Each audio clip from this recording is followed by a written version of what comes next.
कोसी ऐसन रूप बनौलू खैलो घर दुआर हो और खुशी कुछ न बाचल मैया और दुख के टूटल पहाड़ हो।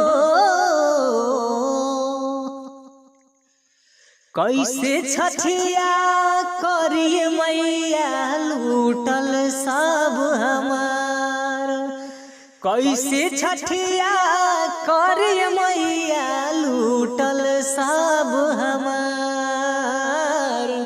खुशी कुछ छोड़ले नहीं खो कैलू गाँव जाड़, खुशी कुछ छोड़ले नहीं खो कैलू गाँव जाड़।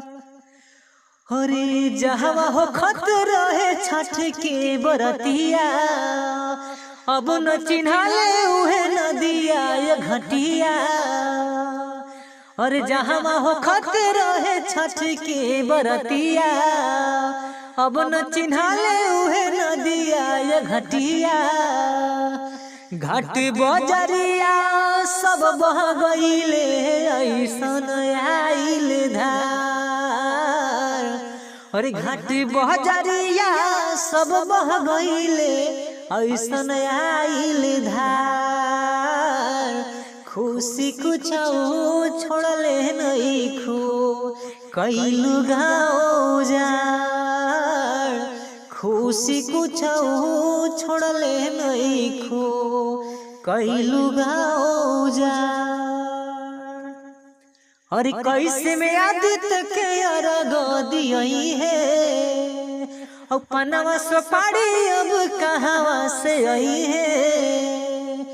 और कैसे में आदित्य के अर्घ दियई है पनवा सुपारी अब कहावा से आई है।